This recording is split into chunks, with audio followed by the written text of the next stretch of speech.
Hello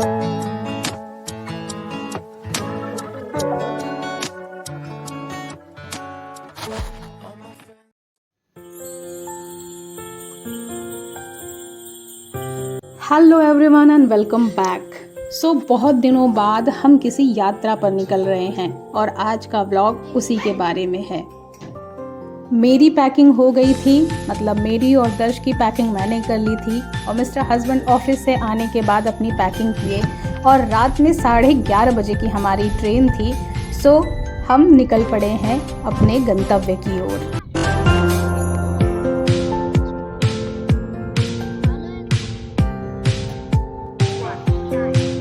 तो हम आ गए हैं लखनऊ के चारबाग रेलवे स्टेशन पर और हम जा रहे हैं उत्तराखंड के खूबसूरत हिल स्टेशन मुक्तेश्वर की ओर। हमारे साथ एक और फैमिली ट्रैवल कर रही है सेम प्लेस के लिए, जो इस यात्रा के दौरान हमारे बहुत अच्छे दोस्त भी बन गए। तो आज के व्लॉग में आपको इस यात्रा की सारी डिटेल के साथ साथ मिलेगा प्राकृतिक सौंदर्य, पहाड़ों का सुकून और जो भी रोमांचक चीज़ें हमने की वो सब कुछ।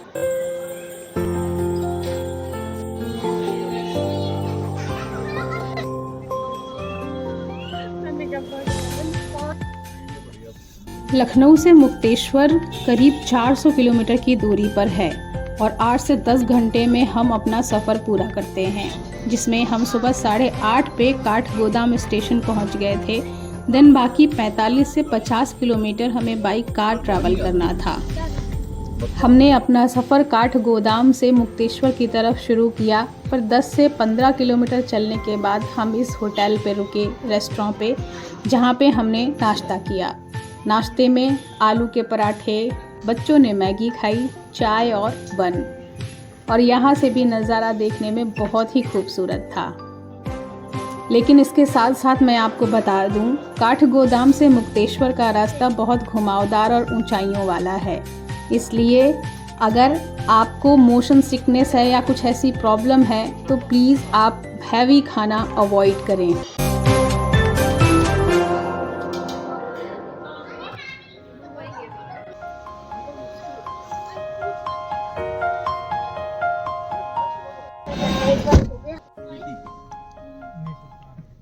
नाश्ता वगैरह हो चुका है और हम निकल पड़े हैं अपने गंतव्य की ओर, जो है मुक्तेश्वर।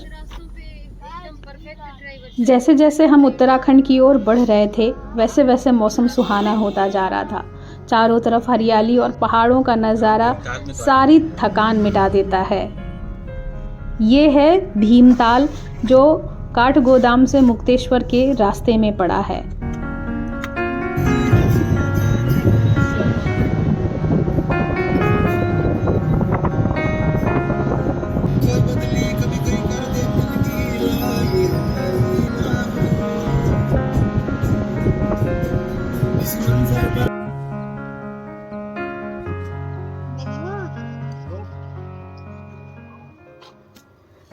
फाइनली हम मुक्तेश्वर पहुंच चुके हैं। यहाँ पहुंचते ही ऐसा लगा जैसे ठंडी ठंडी हवा, हरे भरे जंगल, हिमालय की बर्फीली चोटियाँ, एकदम अद्भुत दृश्य होता है जो मन को मोह लेता है।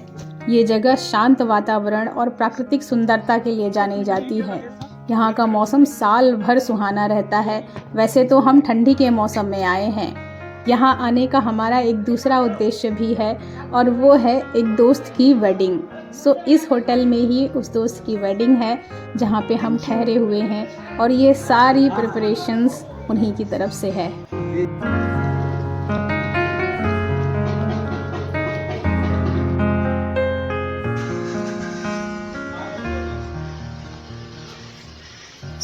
ये है हमारा रूम, विला है ये, जिसमें 2 बेडरूम हैं, एक कॉमन हॉल सा है, एंट्रेंस है, जहाँ पे हम दोनों ही फैमिली स्टे कर रहे हैं। और ये सारी अरेंजमेंट जो है वो भैया की ही तरफ से थी, जिनकी वेडिंग है, जिनकी शादी है। आज है संगीत का कार्यक्रम, लेकिन पहले हम अपना घूमने जाएंगे क्योंकि संगीत का कार्यक्रम रात में है।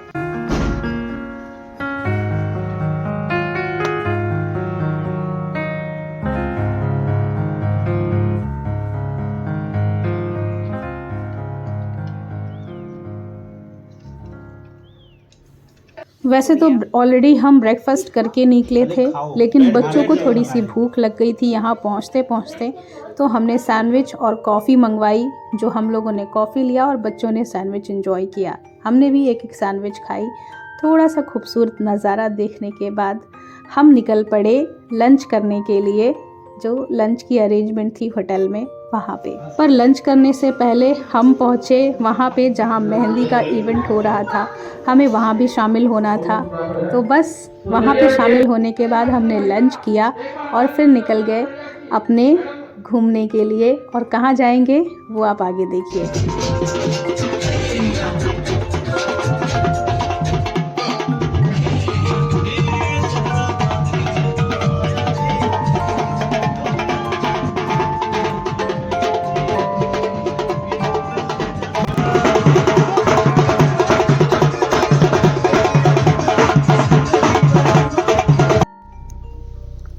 तो लंच हो गया है, ग्रूम और ब्राइड से भी मिल लिए हैं और अब हमारे पास बहुत सारा टाइम है संगीत तक के लिए।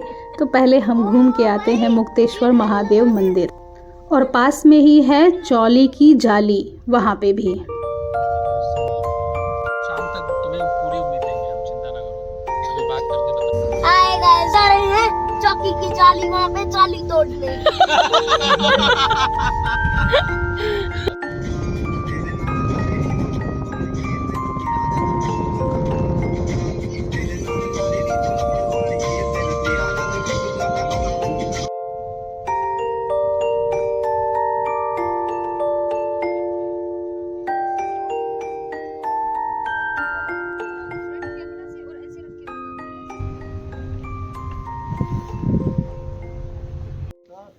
तो हम रुके थे होटल ड्रीम कासा में, और वहाँ से मुक्तेश्वर महादेव मंदिर 12 से 13 किलोमीटर की दूरी पर है। लगभग आधे घंटे लगते हैं हमें वहाँ पहुँचने में अपनी गाड़ी से। तो मैं आपको इस मंदिर के बारे में भी थोड़ा सा बता दूं कि ये मंदिर शिव जी को समर्पित एक प्राचीन तीर्थ स्थल है और समुद्र तल से लगभग 2312 मीटर की ऊंचाई पर स्थित है। मंदिर के चारों तरफ बहुत ही प्राकृतिक सुंदरता है और बहुत ही शांत वातावरण है। मंदिर तक पहुंचने के लिए हमें बहुत सारी सीढ़ियां चढ़नी पड़ी, क्योंकि मंदिर बहुत ऊंचाई पर था और हमारी हालत जो हो गई थी हम बता नहीं सकते। सिर्फ इतनी सी सीढ़ियां चढ़ने में। वापस वही चलते ऐसा माना जाता है कि इस मंदिर का नाम मुक्तेश्वर इसलिए पड़ा क्योंकि यहाँ भगवान शिव ने एक राक्षस को मारकर उसे मोक्ष प्रदान किया था। इस कारण यह मंदिर मोक्ष का स्थान कहलाता है। भक्तों का मानना है कि यहाँ शिव जी की पूजा करने से सभी पापों का नाश होता है और जीवन में सुख शांति मिलती है। और मुझे लगता है जब आप इतनी मेहनत करके यहाँ तक पहुँचते हैं ना, तो अपने आप ही दिमाग को एक सुकून सा महसूस होता है, जिसका विवरण करना आसान नहीं है शायद।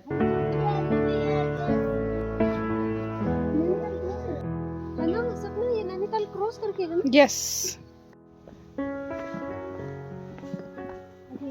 तो मंदिर में हमारे दर्शन हो चुके हैं बहुत अच्छे से, और मंदिर से कुछ ही कदमों की दूरी पे चल के पड़ता है चौली की जाली, जो एक प्राकृतिक स्थल है और यहाँ पे कुछ एडवेंचर वगैरह भी कर सकते हैं। तो हमने सोचा हम भी चलते हैं, और जंगलों के बीच से होते हुए रास्ता जाता है चौली की जाली तक महादेव मंदिर से।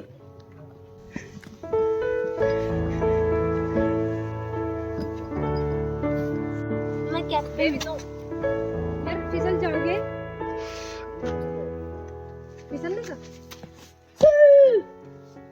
लेडी को बच्चा नहीं होता है, वो यहाँ पे कुछ इंटरनल कोई रास्ता है वहाँ से आती है। ओके। तो उसको फिर मतलब बच्चे के लिए बेसिकली होता है। हाँ, वो कह रहे हैं कि ये विश करते हैं। मैंने देखा था ना, तो मेरे को एकदम से रिकॉल। तो ये है सुप्रिया, जिसने हमें बताया चौली की जाली की महत्ता के बारे में। अब मैं आपको बताती हूँ कि इसकी क्या इम्पोर्टेंस है।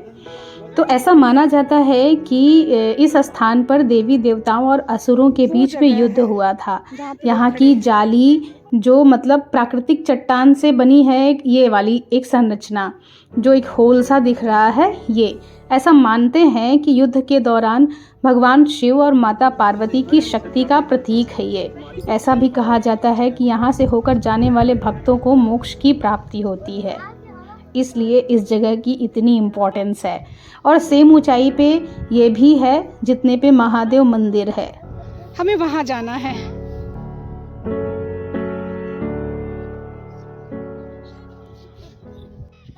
ये इतनी सी जगह जाने के लिए रोपवे के थ्रू वो जो है 300 रुपीज़ पर हेड चार्ज कर रहे थे।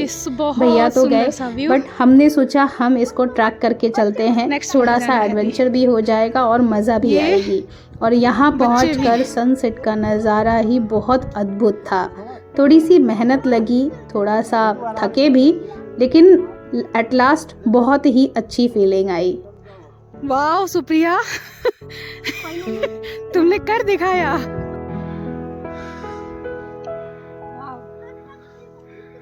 फाइनली कर लिया। पहले हम डर रहे थे बहुत ज्यादा कि हम नहीं कर पाएंगे।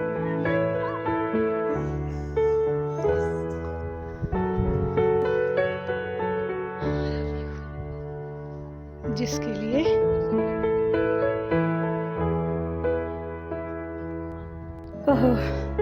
Finally we did it. पहले हम डर रहे थे कि हम नहीं कर पाएंगे, बट यस, डर के आगे जीत है। वाह,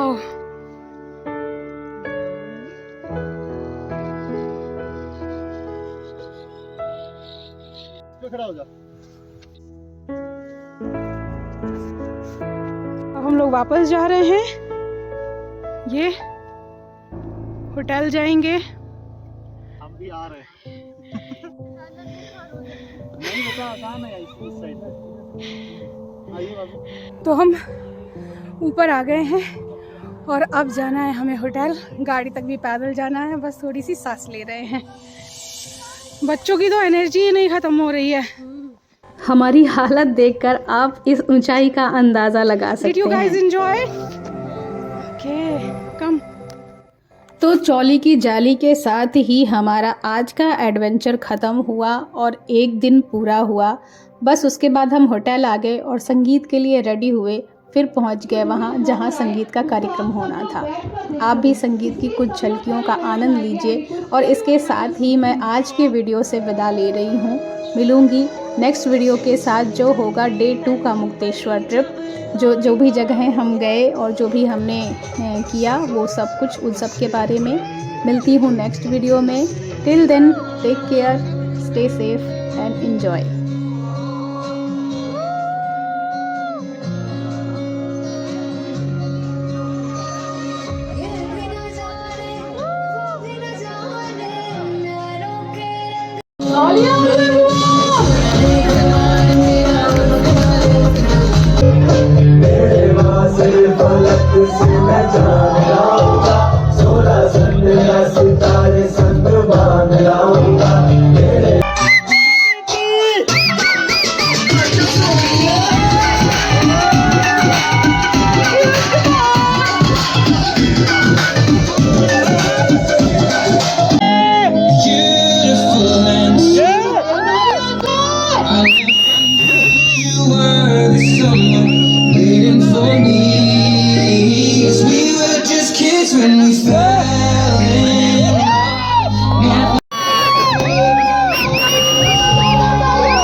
नहीं है कि परफॉर्मेंस खत्म हो जाए, अभी धमाल